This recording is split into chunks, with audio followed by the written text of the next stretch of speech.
Capítulo 11. Telegrama de Gaia. Tinha que ser o momento mais emocionante do qual Dean Radin conseguisse lembrar. E nada, concluiu ele, era mais emocionante do que o final do julgamento de O.J. Simpson, que havia superado o julgamento do macaco de Scopes 15 como o julgamento do século. A partir do momento em que Ford Bronco branco disparou nervoso pela autoestrada de Los Angeles, dezenas de milhões de americanos por minuto viram o espetáculo se desenrolar na rede de televisão Court TV. E agora, quase um ano depois do início do julgamento, 500 milhão de telespectadores no mundo inteiro tinham ligado os seus aparelhos de televisão, prontos para assistir à transmissão ao vivo do destino do motorista do Bronco, que aguardava a decisão do júri acerca do fato de ele ter ou não assassinado brutalmente a esposa e o amante dela. Um número imenso de americanos permaneceu colado à televisão durante os 9 meses e meio de julgamento, com 133 dias de depoimentos, 126 testemunhas, 850 provas apresentadas, questões de racismo, exames de DNA, luvas ensanguentadas, gafes impressionantes da polícia e dos especialistas forenses, o incidente em que o juiz Lance Ito expulsou 2 vezes as câmaras de televisão e repreendeu severamente as 2 equipas de advogados que discutiam aos gritos. Estima-se que o processo tenha custado 40 bilhões de dólares em perda de produtividade ao PIB dos Estados Unidos.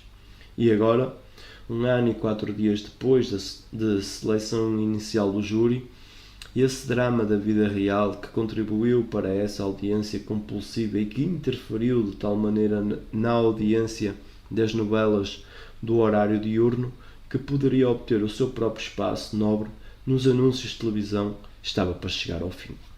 Até mesmo os momentos finais tiveram um inesperado momento dramático de suspense. Quando os membros do júri chegaram ao veredito e estavam reunidos na sala do tribunal, a Amanda Cooley, a primeira jurada, percebeu que havia deixado o envelope lacrado, com o formulário que continha o veredicto, na sala dos jurados. No entanto, mesmo que ela tivesse um envelope nas mãos, 2 advogados da defesa, e entre eles Johnny Cochran, o chefe da equipa dos sonhos, 16 advogados de Simpson, não estavam presentes. O juiz Ito anunciou o recesso. O veredito seria lido no dia seguinte às 10 horas da manhã. O mundo teria que esperar mais um dia. No dia 3 de outubro de 1995, uma audiência maior do que a de 3 das 5 finais anteriores do Campeonato de Futebol Americano da NFL, ou de que assistiu ao episódio A Final Quem Matou GR de Dallas, ligou o aparelho de televisão.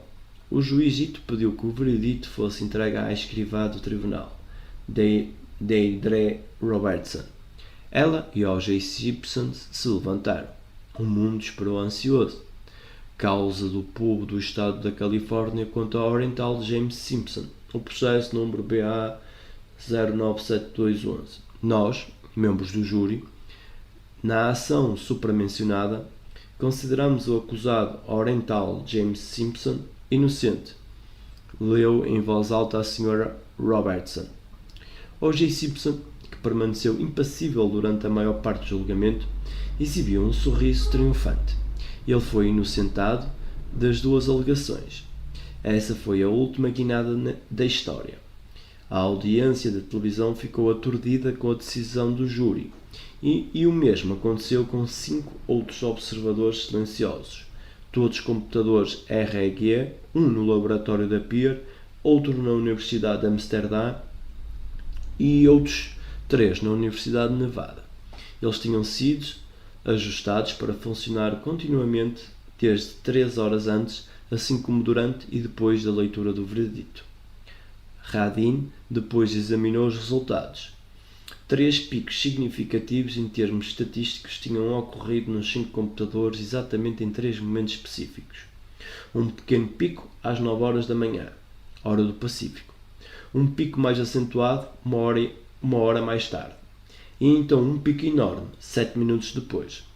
E esses 3 pontos correspondiam aos 3 mais importantes momentos finais de julgamento: o instante em que a transmissão começou, com o comentário inicial na televisão, a ocasião em que a maioria das pessoas deve ter ligado a TV, em seguida o início da exibição de imagens do tribunal e, por fim, o momento exato em que o veredito foi anunciado.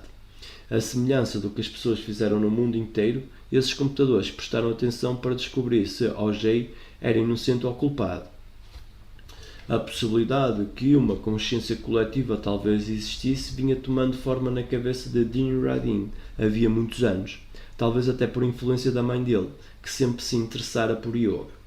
Sem dúvida, esse era um conceito familiar nas culturas orientais e da antiguidade. No entanto, outras pessoas, como o psicólogo William James, aventaram a hipótese de que o cérebro simplesmente reflete essa inteligência coletiva como uma estação de rádio que capta sinais e os transmite. Enquanto Radin e seus colegas observavam a aparente capacidade da mente humana de expandir suas fronteiras, surgiram perguntas naturais a respeito de se os efeitos seriam maiores se muitas pessoas atuassem em uníssono e se de fato uma mente global coletiva operaria como uma unidade. Se uma coerência podia se desenvolver entre as pessoas e o ambiente, haveria a possibilidade de existir uma coerência em grupo? O que era diferente a respeito das ideias de Radin é que ele estava tentando descobrir como poderia testar tudo isso de modo científico. Roger Nelson foi o primeiro a ter a ideia de verificar se uma máquina REG seria capaz de captar indícios de uma consciência coletiva. A ideia surgiu de uma experiência que ele teve certo dia enquanto analisava alguns dados no laboratório da Pear. Corria o ano de 1993 e Nelson era um doutor em psicologia de 53 anos de idade, extraoficialmente considerado o coordenador das experiências do laboratório da Pear. Detentor de uma habilidade natural para administrar, conseguia reunir todo o mundo para garantir que o trabalho seria feito. Ele havia chegado ao laboratório em 1980, durante uma licença de 1 ano que obtivera do cargo de professor de uma faculdade de Vermont. Mas depois esse ano se transformou em 2 e não demorou muito para que ele informasse à faculdade que não iria voltar. O trabalho na Pear era inebriante para Nelson, que nasceu em Nebraska. Tinha uma barba vermelha e as feições não muito delicadas. Era outro cientista filósofo atraído desde a infância pela vanguarda científica. Nelson estivera sentado no departamento de engenharia de Princeton, criando gráficos para as distribuições dos resultados de múltiplas sequências do REG. Enquanto examinava os gráficos de sequências em que as pessoas haviam produzido um conjunto de intenções e gráficos da intenção oposta, não viu nada fora do comum. Como era de se esperar, o gráfico dos HIS tendia um pouco para a esquerda e o dos LOS um pouco para a direita. Roger não examinou os dados estatísticos para o terceiro teste, no qual as pessoas não deveriam ter nenhuma intenção com relação à máquina. Ele estava esperando ver uma linha de referência, com uma forma praticamente indistinguível das geradas pelo por acaso quando a máquina funcionava sozinha, sem ninguém tentando influenciá-la. Mas o gráfico não refletia isso. Estava todo comprimido. No centro havia uma nítida e óbvia exceção. Uma pequena linha que se projetava e lembrava muito um pequeno punho cerrado. Lá estava ele, acenando para Nelson de modo reprovador. Este riu tanto que quase caiu da cadeira. Como pôde ter deixado de perceber isso? Até mesmo tentar não pensar em nada pode criar um foco de energia. Não há nada que a mente possa fazer.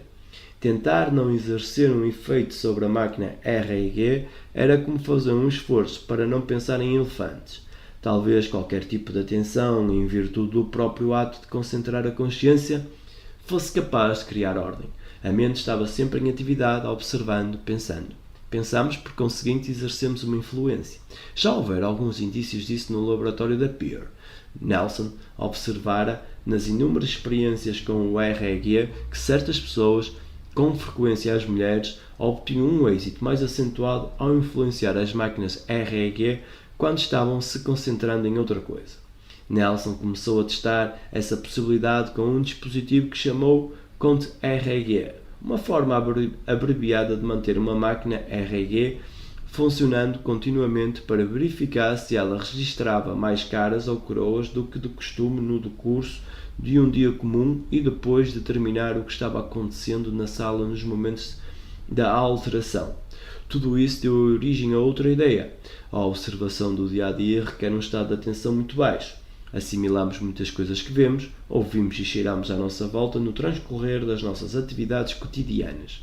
Entretanto, quando fazemos uma coisa que de facto mobiliza a nossa mente e nossas emoções, como ouvir música, assistir a um momento de suspense no cinema, comparecer a um comício político ou a um serviço religioso, nós nos concentramos profundamente.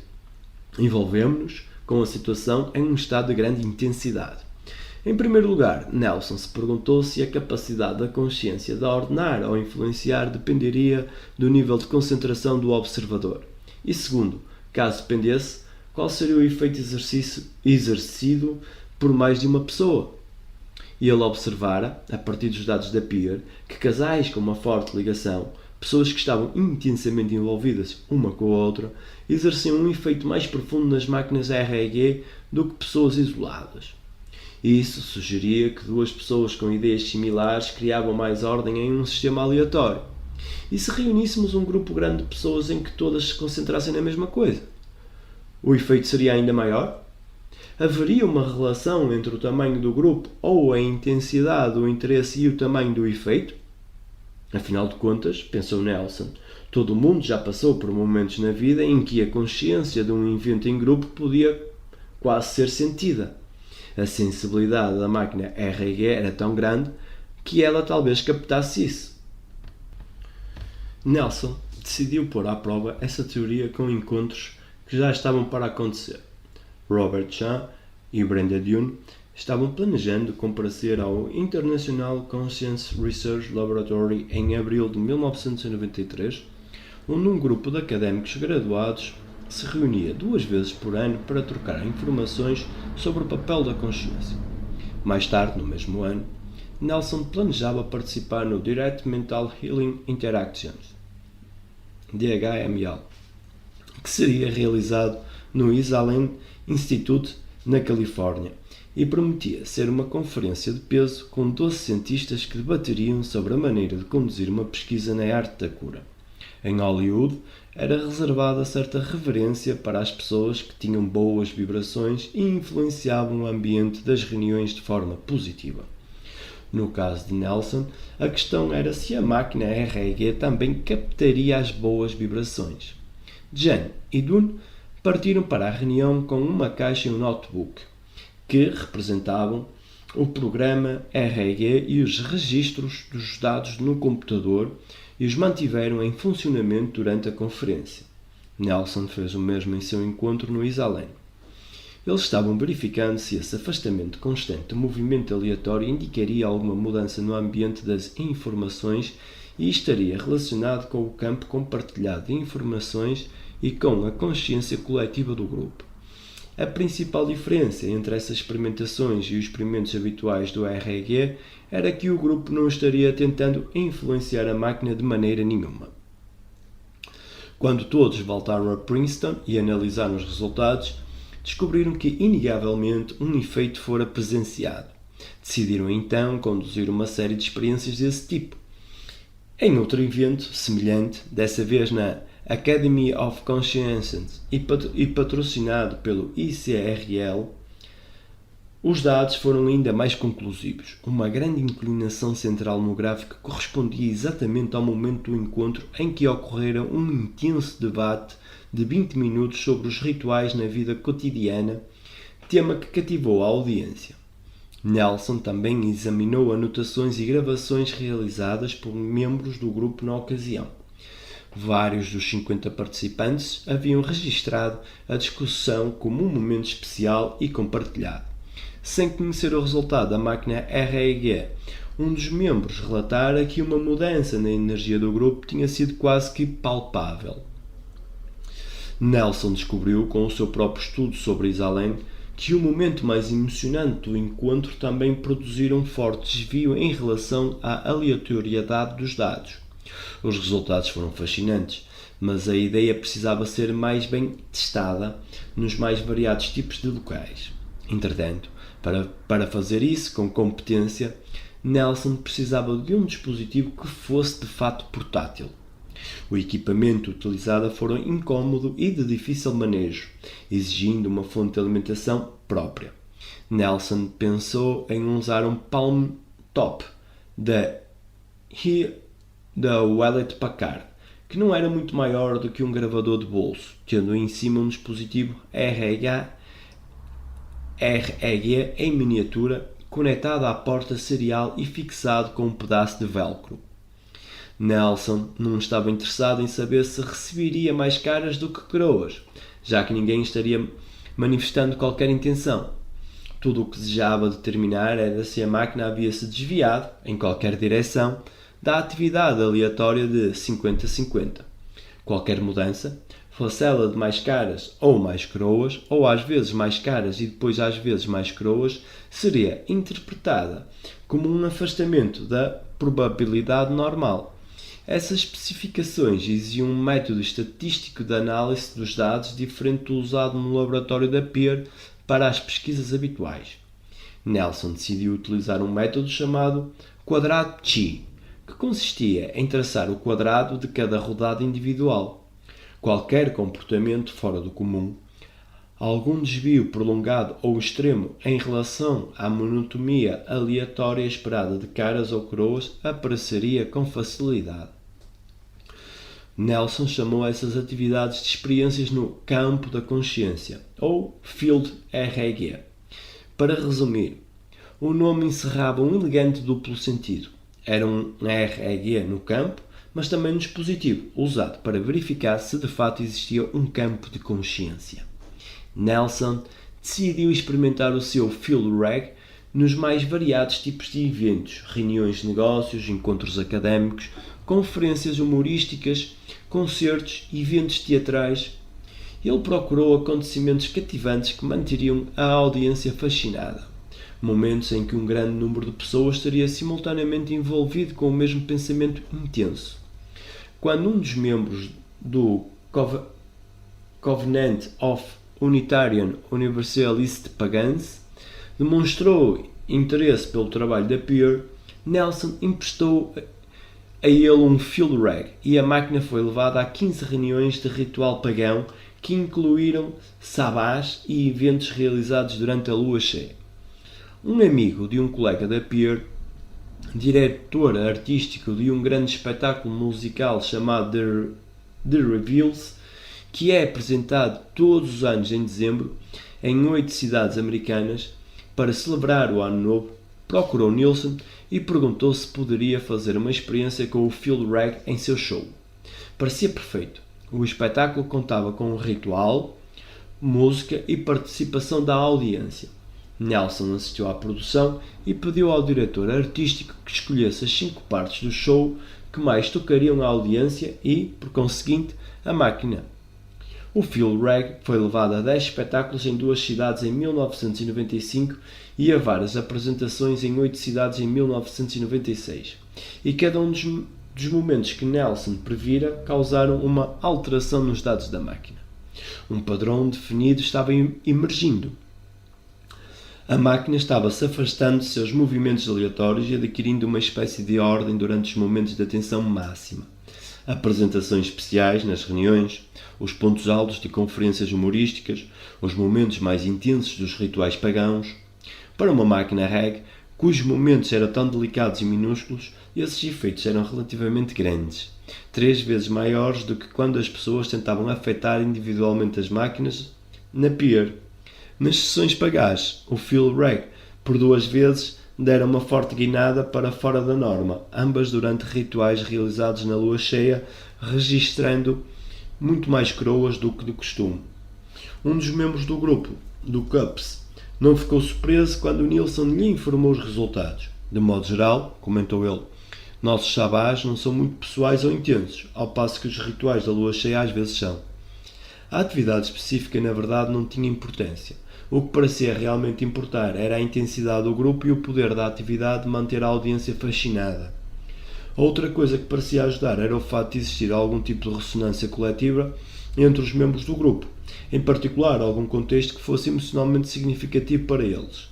Na conferência humorística, a máquina fez o seu maior desvio durante uma das apresentações principais, que foi tão engraçada que a audiência aclamara o comediante em pé pedindo bis.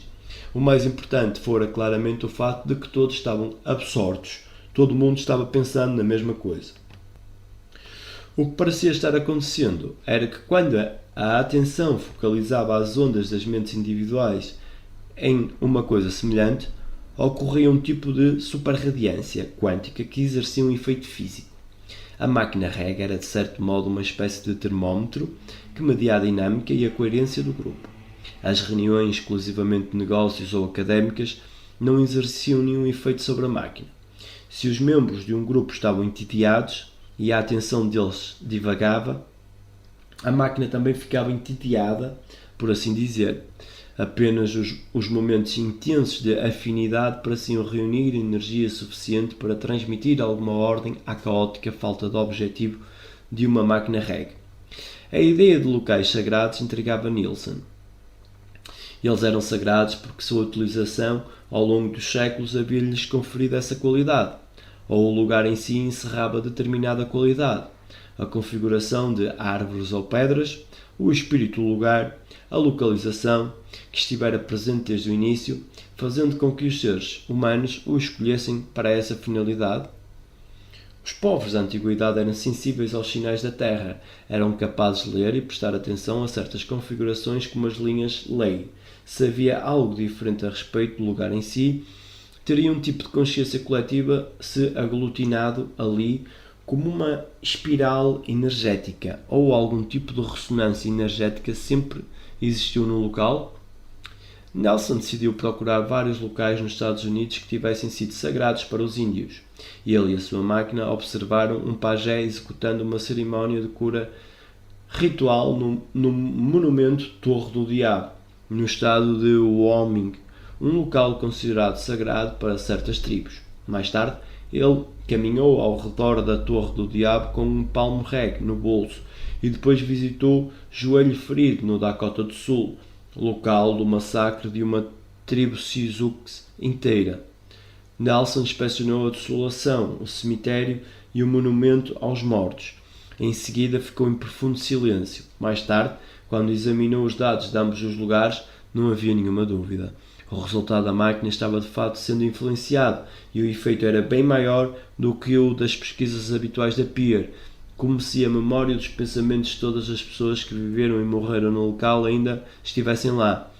A oportunidade perfeita para examinar mais de perto a natureza da memória e da ressonância coletivas surgiu durante uma viagem ao Egito.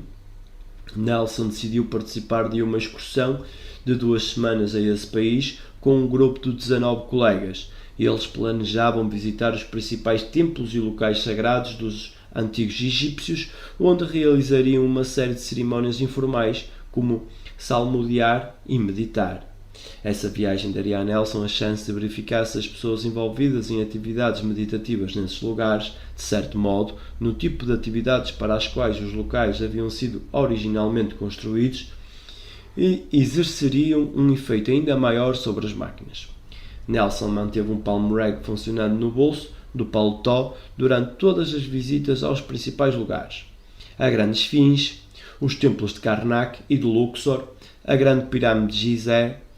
O Palm Reg ficou ligado enquanto o grupo meditava ou salmodiava, quando estavam simplesmente perambulando pelos templos e até mesmo durante os momentos em que ele estava sozinho dando um passeio ou meditando. Também manteve um registro cuidadoso das ocasiões em que atividades diversas tinham ocorrido. Quando voltou para casa e compilou todos os dados, um interessante padrão emergiu. Os efeitos mais intensos sobre a máquina ocorreram durante ocasiões em que o grupo estava envolvido em um ritual, como a salmodia num local sagrado. Na maioria das principais pirâmides, os efeitos tinham sido 6 vezes maiores do que o das experimentações Reg usuais da Peer e 2 vezes maiores do que as experimentações habituais do Phil Reg. Esses efeitos estavam entre os maiores que Nelson já havia registrado. Eram tão grandes quanto os do casal com uma forte ligação. No entanto, quando reuniu todos os dados dos 27 locais sagrados que visitara, enquanto simplesmente os percorria apenas em um silêncio respeituoso, os resultados foram ainda mais espantosos. O próprio espírito do lugar parecia registrar efeitos tão grandes sobre todos os aspectos quanto os do grupo de meditação. Como Nelson estava sempre carregando o Palm Reg no bolso, é claro que as suas expectativas poderiam ter influenciado a máquina, um fenómeno bastante conhecido chamado efeito experimentador. Poderiam ter sido também as expectativas coletivas e o assombro dos outros visitantes. Afinal de contas, ele nunca estava sozinho nos locais. Entretanto, alguns outros controles demonstraram que a situação era um pouco mais complicada. Uma vez mais, quando o grupo tentou salmodiar e meditar em outros lugares que não são considerados sagrados, os efeitos no Palm Reg foram significativos, mas menores. Mesmo quando os membros do grupo pareciam estar em sintonia uns com os outros, como durante um eclipse solar, uma sessão especial de astrologia ou uma festa de aniversário ao pôr do sol. Os efeitos da máquina também foram pequenos, não muito maiores do que os efeitos observados durante uma experimentação REG convencional. Nelson chegou a monitorar uma série do próprio ritual de concentração dele, durante as preces em uma mesquita, em certos passeios e enquanto observava e tentava decifrar hieroglifos. Muitas dessas atividades tinham sido envolventes para Nilsson, algumas profundamente tocantes. Não obstante, o resultado da máquina apresentou um desvio, mas que não foi maior do que se ele estivesse em casa em Princeton, sentado diante de uma máquina REG. Estava claro que alguma ressonância reverberava nos locais, possivelmente até mesmo um vórtice de memória coerente. Tanto o tipo de lugar como a atividade do grupo pareciam desempenhar papéis que contribuíam para criar um tipo de consciência de grupo.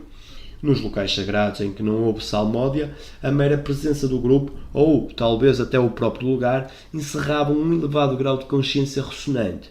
A máquina também registrava um efeito mesmo no meio de atividades ou locais mais mundanos, desde que a atenção do grupo tivesse sido despertada.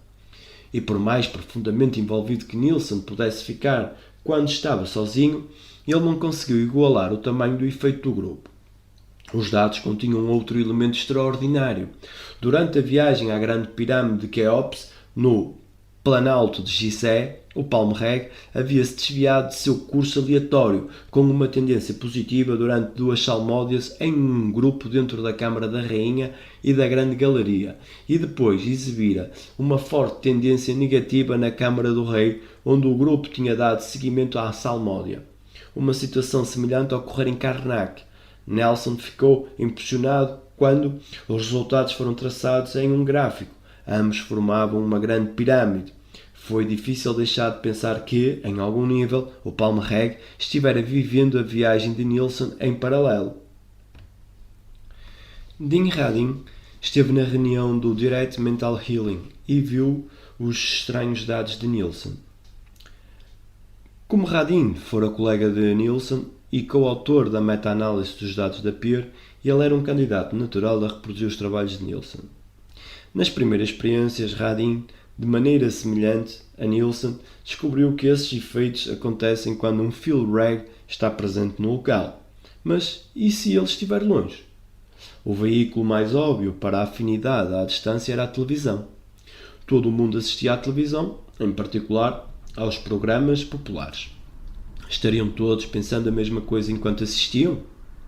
Para verificar essa hipótese, Radin precisava de algo mais do que um seriado cómico, um evento que garantisse que a audiência não iria desgrudar os olhos da tela.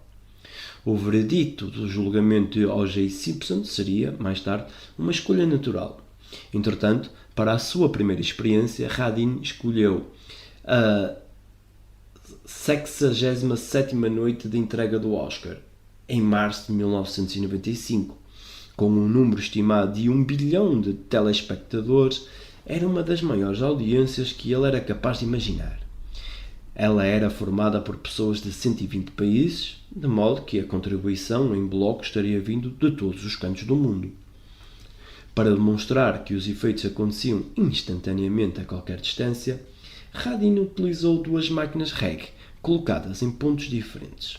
Uma delas estava situada a cerca de 20 metros dele, enquanto ele assistia ao evento no dia 27 de março. E outra estava em seu laboratório, que ficava a mais ou menos 20 km de distância, funcionando sozinha e sem estar diante de um aparelho de televisão. Durante a transmissão, tanto Radin quanto seu assistente anotaram meticulosamente, minuto a minuto, os momentos bem interessantes e os pouco interessantes da cerimónia.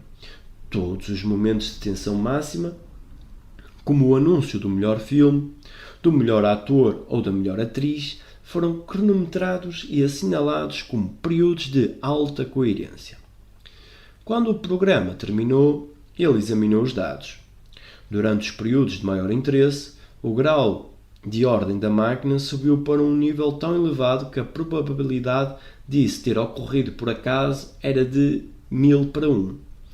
Por outro lado, durante os períodos menos interessantes, o grau de ordem não era maior do que 10 para 1.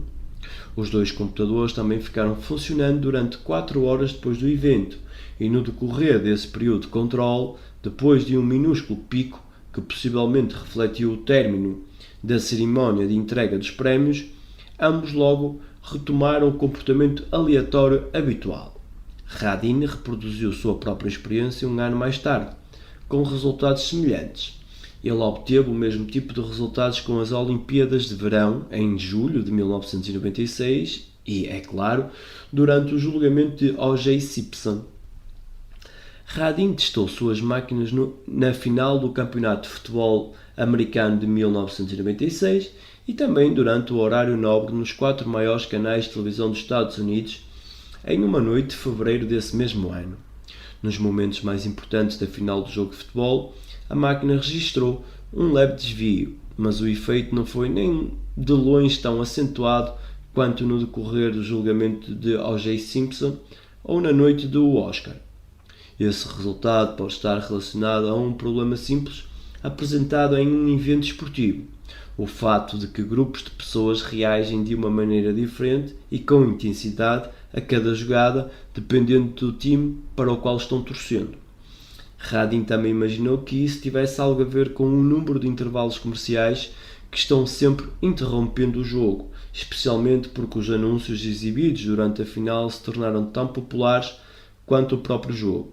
Às vezes era difícil distinguir os momentos de grande interesse dos de pouco interesse e os resultados confirmaram isso. Em sua outra experiência durante o horário nobre da televisão, Radin partira do princípio de que tanto as máquinas como os espectadores iriam atingir um máximo nos momentos importantes de qualquer espetáculo e se reduzir aos poucos no final, quando os comerciais em geral são exibidos. Foi exatamente isso que aconteceu. Embora o tamanho do efeito não fosse enorme, a maior tendência da máquina para a ordem teve um máximo exatamente quando a audiência estaria mais envolvida com os programas. Os wagnerianos são fanáticos, pensou Dethier Veitel, colega de Roger Nelson no Departamento de Psicologia Clínica e Fisiológica da Universidade de Gießen. Ao longo dos anos, Festspielaus em Beirute, o teatro lírico que Wagner construíra para si mesmo, tornara-se uma espécie de local sagrado ao qual os aficionados por Wagner fazem uma peregrinação anual na época do Festival Wagner. Eram verdadeiros fanáticos, íntimos de cada nota, de cada ascensão e queda das emoções, felizes por permanecer sentados durante as 15 horas do ciclo do Anel. Os espectadores de Festspielaus eram na maior parte entendidos na música de Wagner. Representava a audiência perfeita para uma experimentação do Phil Ray. Em 1996, Vettel, que era pessoalmente um adorador de Wagner, com um lustroso cabelo branco penteado para trás e uma postura altiva, comparou o evento com uma máquina REC, registrando o primeiro ciclo das diversas óperas. Ele repetiu a experiência nos 2 anos subsequentes. No total, a máquina REC esteve presente a muitas horas do evento: 9 óperas, Tristão e Isolde, Gotthard, Damenröhnung. No conjunto, ao longo dos 3 anos, as tendências foram uniformes, exibindo uma mudança global de ordem na máquina durante as cenas mais emocionantes ou naquelas em que a música era mais comovente, como nas partes do coro. Nesse caso, o laboratório da Peer não conseguiu igualar os resultados de Vettel. Eles também levaram máquinas Phil-Reg para várias óperas e espetáculos em Nova York, mas os resultados mostraram que a reação das máquinas não foi significativa. Estava óbvio que a atenção da audiência necessitava de um tipo de intensidade wagneriana para exercer algum efeito sobre a máquina. Vettel chegou à conclusão de que é mais provável que uma ressonância seja criada quando a audiência conhece bem a música e está em sintonia com ela. Um resultado ainda mais interessante foi obtido por outro colega muito próximo a Radin, o professor Dick Berman, de Amsterdã, que com frequência tentava reproduzir as pesquisas de Radin. Berman decidira experimentar o Field Reg em uma casa cujos moradores estavam relatando efeitos do tipo poltergeist, estranhos movimentos ou deslocamento de grandes objetos, os quais as pessoas em geral julgam ser causados por fantasmas, daí o nome poltergeist, que significa fantasmas barulhentos. Em alguns lugares, acredita-se que os poltergeister nada mais sejam do que uma intensa energia proveniente de uma pessoa, muitas vezes um adolescente turbulento. No caso a que me refiro, Berman instalou uma máquina Reg e comparou os momentos em que a família informou a ocorrência de um efeito poltergeist com os resultados aleatórios de cara e coroa gerados pela máquina. Nas mesmas ocasiões em que os moradores da casa relataram ter visto um objeto voando, a máquina também demonstrou um desvio em relação à probabilidade normal. E possível que uma pessoa com esse tipo de intensidade crie a experiência poltergeist por meio de intensos efeitos no campo. Reza a lenda que o sol sempre brilha na cabeça dos ex-alunos de Princeton, não apenas durante a vida, mas no dia em que eles se diplomam. Segundo o folclore local, mesmo quando a previsão era de chuva, esta de alguma maneira era adiada para depois do término da cerimónia da entrega dos diplomas. Roger Neilson comparecia todos os anos à formatura com a esposa e, em mais de uma ocasião, comentara que o tempo estava muito bom. Ele agora começava a se perguntar se isso seria mais do que uma simples coincidência. As pesquisas com Phil Reg tinham deixado Neilson com algumas questões a respeito de como esse tipo de consciência de campo poderia funcionar na vida real.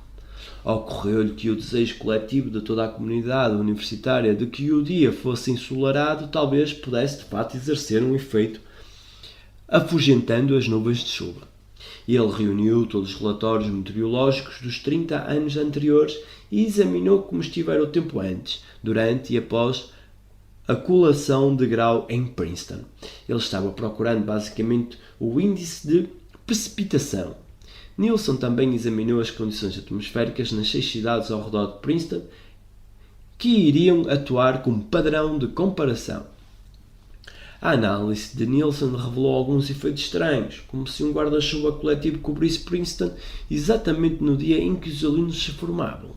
Nesses 30 anos não choveu em 72%, ou quase 3/4 dos dias da formatura, em comparação com apenas 67% ou 2/3 nas cidades vizinhas. Do ponto de vista estatístico, isto significava que Princeton tinha algum efeito mágico na ocasião da formatura e a cidade ficava mais seca do costume. Ao passo que todas as cidades vizinhas apresentavam a umidade normal dessa época do ano. Até mesmo em um dia em que caiu um aguaceiro de quase 7 cm em Princeton. Curiosamente, a chuva só começou após o término da cerimónia. A pesquisa que Neilson realizou em Princeton sobre as condições atmosféricas foi apenas um minúsculo indicador de que as pessoas podiam produzir um efeito positivo no ambiente. Durante 20 anos, a Organização da Meditação Transcendental havia sistematicamente testado, por meio de várias dezenas de pesquisas, se a meditação em grupo poderia reduzir a violência e os conflitos no mundo. O fundador da meditação transcendental, o Yogi Maharishi Mahesh, afirmava que o stress individual gerava o stress mundial e que a calma do grupo gerava a calma no mundo. Ele postulou que se 1% de uma região tivesse pessoas praticando meditação transcendental, ou se a raiz quadrada de 1% da população praticasse meditação transcendental, CIDI, um tipo mais avançado e ativo de meditação, todas as formas de conflito, como os índices de mortes por arma de fogo e outros crimes, o consumo excessivo de drogas e até mesmo os acidentes de trânsito diminuiriam. A ideia do efeito Maharishi era que a prática regular de meditação transcendental possibilitaria que entremos em contato com um campo fundamental que liga todas as coisas, um conceito não muito diferente do campo de ponto zero. Se um número suficiente de pessoas se dedicasse a essa prática, a coerência se revelaria contagiante em toda a população. A Organização da Meditação Transcendental escolhera chamar esse processo de superradiância, porque assim como a superradiância no cérebro ou em um laser cria a coerência e a unidade.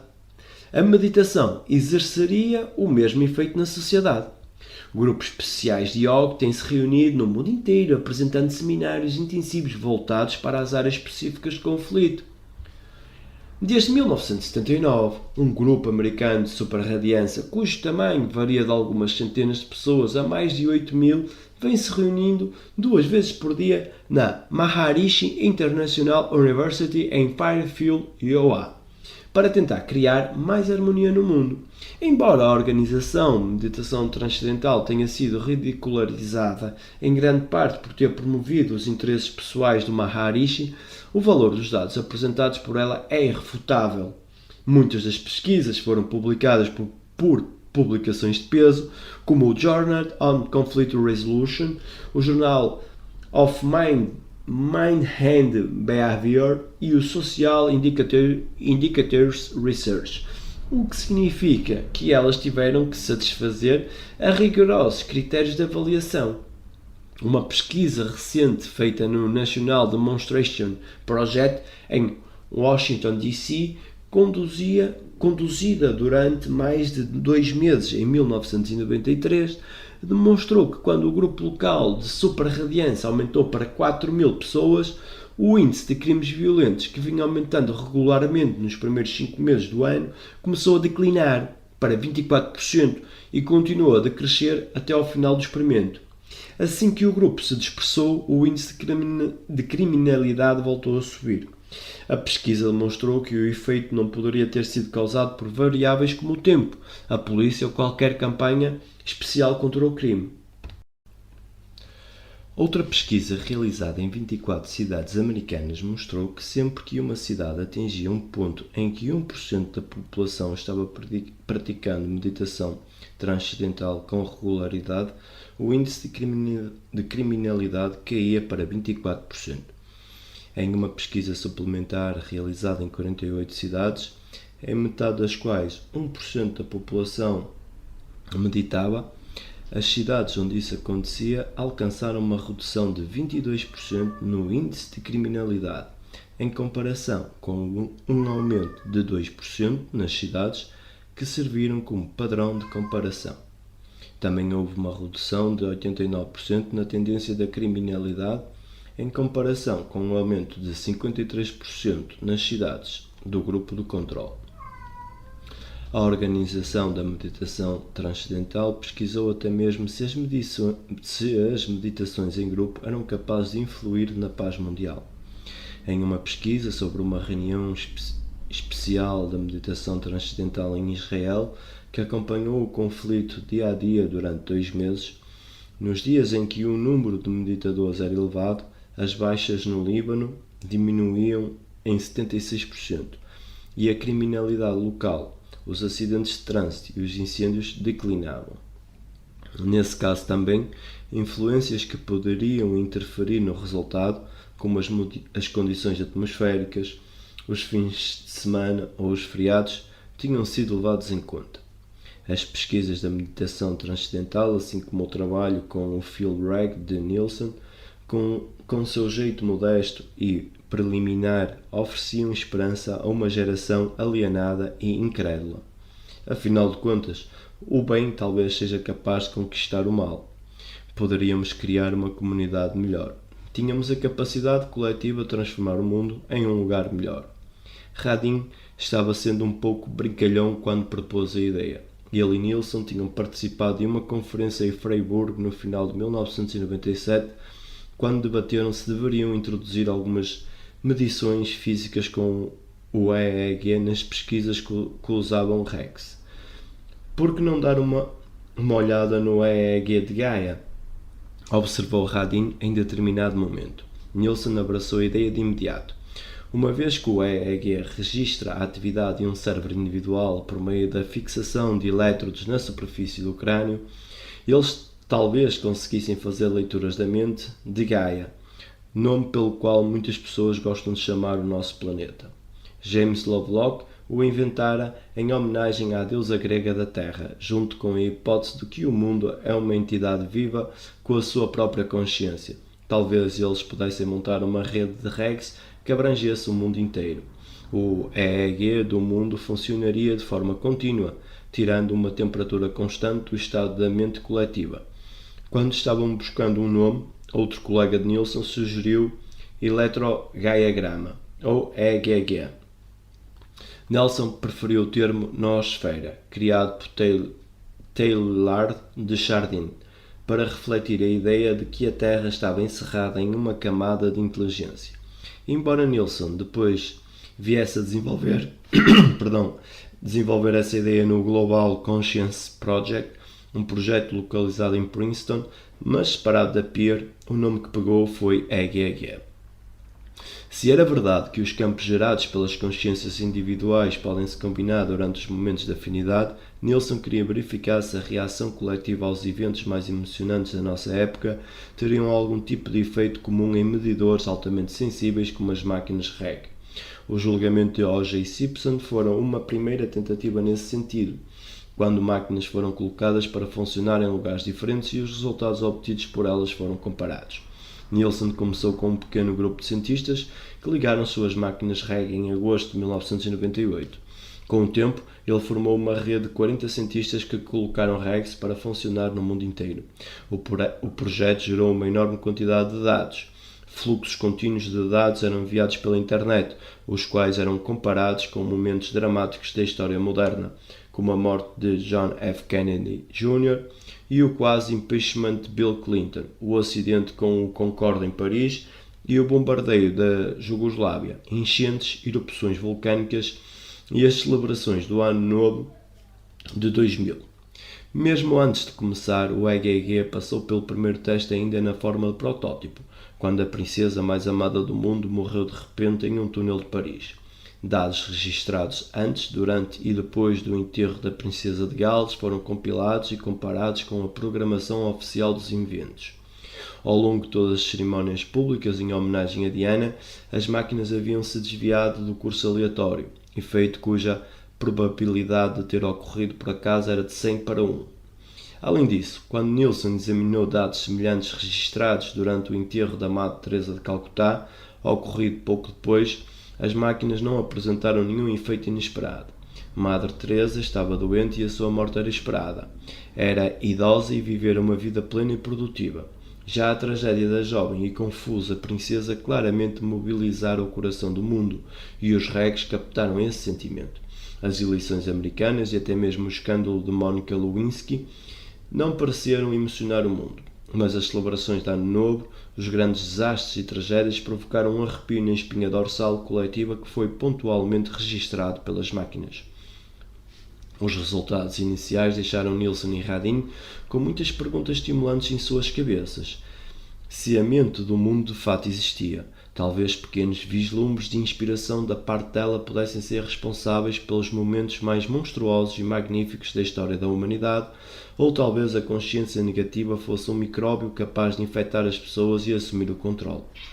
A Alemanha ficara deprimida em todos os sentidos depois da Primeira Guerra Mundial. Poderia esse abatimento ter afetado os alemães em um nível quântico, tornando mais fácil para Hitler, o mais inebriante dos oradores, criar uma espécie de coletivo negativo que se alimentava de si mesmo e tolerava as maldades mais repulsivas? Teria uma consciência coletiva sido responsável pela Inquisição Espanhola? Pelos julgamentos das bruxas de Salem? O mal coletivo também teria a capacidade de criar coerência? E as maiores realizações humanas? Um surto repentino de inspiração poderia ocorrer na mente do mundo? Poderia a coalescência da energia ser responsável pelo florescimento da arte ou da consciência superior em determinada época? Na Antiga Grécia? Na Renascença? A criatividade também seria contagiante, sendo responsável pela criatividade explosiva em Viena na década de 1790 e pela explosão da música pop inglesa na década de 1960? O campo de ponto zero fornecia uma explicação provável para certos sincronismos físicos inexplicáveis, como a cientificamente comprovada unificação do ciclo menstrual das mulheres que vivem em estreita proximidade. Ele também poderia explicar o sincronismo emocional e intelectual no mundo? Era a primeira indicação de que a consciência de grupo, atuando em um meio como o campo de ponto zero, funcionava como um fator de organização universal no cosmos. Entretanto, até então, com a tecnologia disponível, Nielsen tivera apenas os primeiros vislumbres de evidência, um minúsculo desvio em relação à atividade aleatória. Tudo o que ele podia fazer até aquele momento era medir um pequeno seixo ou, na melhor das hipóteses, um punhado de areia. O efeito quântico de uma pessoa ou de um pequeno grupo sobre o mundo.